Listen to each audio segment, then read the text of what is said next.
Hello cancer, आज हम देखने वाले हैं कि फरवरी मंथ के रिमेनिंग डेज आपके लाइफ में कैसे जाने वाले हैं। ये जो रीडिंग है ये sun, moon, rising and Venus science के लिए है। अगर आपको मेरा काम अच्छा लगता है you can consider subscribing to my channel. Subscribe करने के बाद में बेल नोटिफिकेशन ज़रूर ऑन रखें, अदरवाइज़ मेरे वीडियोस आप तक पहुँचेंगे नहीं। अगर आप में से किसी को पेड पर्सनल रीडिंग करानी है, ऑरा हीलिंग या फिर फुल लाइफ का प्रेडिक्शन विथ रेमेडीज़ करानी है, you can visit my website. वहाँ पर आपको बुक अपॉइंटमेंट्स वाले पेज में सारे डिटेल्स मिल जाएंगे। So that's how you can reach me out cancer. And अगर आप मेरे चैनल के मेंबर बनते हैं तो फिर आपको एक्सक्लूसिव पर्क्स मिलते हैं, जैसे कि आप हर महीने मेरे चैनल में आके लाइव स्ट्रीम के दौरान अपने प्रॉब्लम्स बता सकते हैं and I will give you solutions through tarot card. फिर आपको हर महीने एक्सटेंसिव एक्सक्लूसिव रीडिंग्स मिलते हैं लव लाइफ करियर से रिलेटेड, जो कि सिर्फ मेंबर्स के लिए एक्सेसिबल आते हैं। आ जाते हैं आपकी रीडिंग के ऊपर। सो हम it is your energy cancer. अभी फ़िलहाल तो आप बहुत कुछ होते हुए भी आप शायद से दुनिया से थोड़ा सा कट ऑफ एंड डिटैच रहें, अंतर ध्यान करें, फोकस्ड आपका ध्यान ज़्यादा खुद के ऊपर, या फिर होता है ना मतलब सब कुछ सही तो चल रहा है लेकिन फिर भी सोचना, विचार करना, डिटैच होना सिचुएशन से, एनवायरनमेंट से, काम से।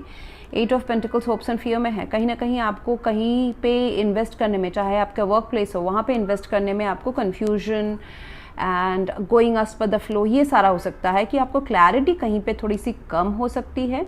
मतलब मेहनत कर रहे हैं बट इसका फ्रूटफुल क्या होगा, मतलब इसका रिजल्ट क्या होगा, उसमें आपको वो चिंता जो है ना वो आपको कहीं ना कहीं अंतर भी, सेल्फ रिफ्लेक्शन की तरफ भी कहीं ना कहीं लेके जाती है। ओके, सो यहाँ पे मुझे दिखाई दे रहा है कि you are more focused on the pentacles. That means like जो भी आपके लाइफ में लॉन्ग टर्म टैंजिबल चीज़ें हैं इसी में आपका ज़्यादा टाइम अभी जाने वाला है। जैसे काम हो गया, घर हो गया, फैमिली हो गया, कोई पुख्ते रिलेशनशिप्स हो गए। You will not be much focused on your casual things. इसमें नहीं है ज़्यादा फोकस, मतलब उसमें ध्यान नहीं है। सो कहीं ना कहीं आपको कुछ चीज़ें नए से सीख के उसमें वर्क करना भी एक फियर हो सकता है, because it is fear as well as hope कि कुछ आपको सीखना है, स्किल्स इंप्रूव करना है। It can be a fear. Hope, you are hoping कि आप इसको सीख के आप क्वीन ऑफ पेंटिकल्स या किंग ऑफ पेंटिकल्स बन जाओ, आप उसमें माहिर हो जाओ। ठीक है, सो मोस्ट ऑफ बहुत के लिए पढ़ाई है, करियर है, फैमिली ओरिएंटेड कुछ चीज़ें हो सकती हैं, इन्वेस्टमेंट्स हो सकता है, टाइम, एनर्जी, एफर्ट्स, पैसा, किसी को सेवा, प्यार, ये सब इन्वेस्टमेंट्स जो आपके रिसोर्सेस हैं उसको आप इन्वेस्टमेंट के हिसाब से। And environment is such that कि आप ज़्यादा कुछ आप ना अपने लाइफ को भी कंट्रोल नहीं कर पाओगे। व्हील ऑफ फॉर्चून है, luck is on your side. जो हो रहा है आपके फेवरेट के लिए ही हो रहा है, बट आपको अभी समझ में नहीं आएगा क्योंकि पहिया भी घूम रहा है, अभी आपके भी उसके साथ में घूम रहे हो। So you don't have much control right now. Advice will be go एज पर फ्लो। पास्ट में मुझे दिख रहा है with the moon card you are like थोड़ा बहुत आपको इस डर, फियर, सबकॉन्शियस माइंड का ऐसा शायद से था, या फिर इमोशनली आप कहीं ज़्यादा कुछ प्रैक्टिकल चीज़ों को शायद से इमोशनली आप सोच रहे थे, बट उससे आप अभी थोड़ा थोड़ा बाहर निकल रहे। देखिए मून कार्ड जो ऐसा है ना, बोलते हैं कि आपको रिस्क लेना है, बट आपको इमोशंस जो है ना, आपको जो डर है, सबकॉन्शियस माइंड का फियर है, वो आपको रिस्क लेने के लिए रोकता है। रिस्क हो या फिर कुछ आगे बढ़ने से, बिकॉज इमोशनल ब्लॉकेजेस हो सकते हैं, मूड स्विंग्स हो सकते हैं। डर, एक्चुअली ये जो डर है ये हमको खुद से नहीं पता होता है, हमको तब पता चलता है जब हम मैदान में उतरते हैं।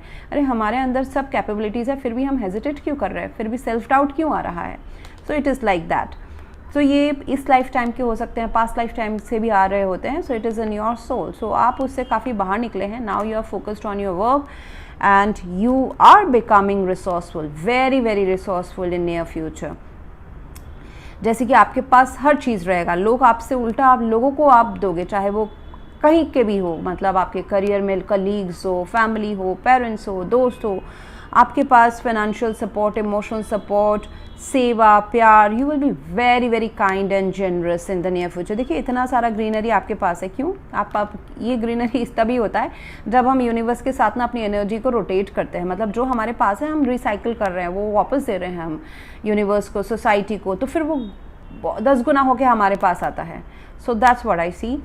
एंड सिचुएशन थोड़ा सा कन्फ्यूजन हो सकता है, कुछ लोग डाइसी हो सकते हैं अभी आपके लाइफ में, सिचुएशंस थोड़े डाइसी हो सकते हैं जहाँ पे आपको क्लियर पिक्चर ना मिले, थोड़े से डसने वाले भी लोग या सिचुएशन हो सकते हैं जहाँ पे आपको क्लैरिटी ना मिले, तो उसके लिए बोला जा रहा है हम it is a good solution. यहाँ पे क्या है ना, अपने सोल का सुनो, डेटा लो, बट अगेन अपना आपका जो इंट्यूशन सोल जो आपको बोलेगा ना, थोड़ा सा डिटैच होकर दृष्टा भाव से देखने का उस सिचुएशन को, फिर आपको पता चलेगा कौन आदमी सही है, कौन सा सिचुएशन, कौन सा चीज़ सिस्टम सही है, कौन आपको आपके अगेंस्ट जाने वाला है। तो थोड़ा सा कन्फ्यूजिंग ऐसा हो सकता है ये, but overall you are doing well. So यहाँ पे मुझे दिखाई दे रहा है कि आप लोगों से हेल्प मांगने के बजाय यूनिवर्स डिवाइन से जुड़े, उनसे आपके जो प्रॉब्लम्स है वो शेयर करें, उनसे हेल्प मांगे। That means your soul again, your higher self. Okay, so higher self is connected to divine, divine is all divine. Okay, we are all connected. तो उनसे मांगे रादर देन 3D मटेरियल लोगों से। ठीक है, सो यहाँ पे आपको शांति, मेडिटेट करने को कहा जा रहा है। देखिए बाहर ना बहुत कुछ उथल पुथल चल रहा होगा एक्सटर्नल वर्ल्ड में, आपको हमें 2-3 कार्ड्स आ गए हैं reconfirming that angels are working with you, यानी कि डिवाइन आपके साथ हैं। आपको जहाँ पे भी आप स्टक फील करते हैं या फिर निराशावादी फील करते हैं, आपको लग रहा है कि सिर्फ आप चक्की की तरह काम किए जा रहे हैं, घूम रहे हैं, you need to go within. Okay, so दुनिया से डिटैच हो गया, अगर आपको कहीं पे अगर थोड़ा सा टेम्प्रेरी ब्रेक लेने की ज़रूरत पड़े वो ले लें, that is also fine. Because आपको ऐसा फील हो सकता है कि मैंने अकेले ही अपने लाइफ का पूरा जो जर्नी है वो तय किया है, मैं और मेरे सोल ने ही तय किया है, किसी से हेल्प नहीं मिला, ऐसा आपको फीलिंग्स आ सकती है। But this is the wisdom, यही तो आपका स्ट्रेंथ है। एंड थोड़ा सा जहाँ पे कन्फ्यूजन है या फिर ओवर स्ट्रेस फील आउट करते हैं, स्टैग्नेंसी फील करते हैं कि जो हो रहा है क्यों हो रहा है, क्या हो रहा है, ऐसे थॉट्स आते हैं, देन थोड़ा सा डिटैच हो जाएं, जैसे कि मोबाइल डिटैच हो जाए, दुनिया से डिस्कनेक्ट हो जाए, थोड़ा सा बात कम करें, अपने अंदर सोचे, process your thinking, self reflection करें, आपको वहाँ से जो ज्ञान मिलेगा, विजडम मिलेगा, that will guide you in future.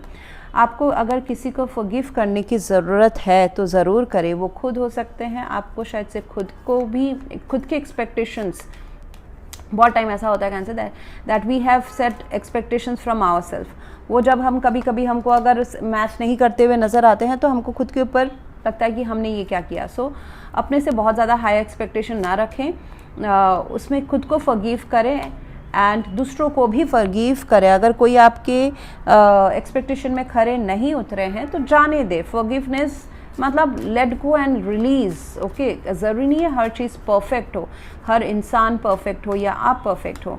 सो वो भूल जाना, लेट गो करना is the crux right now.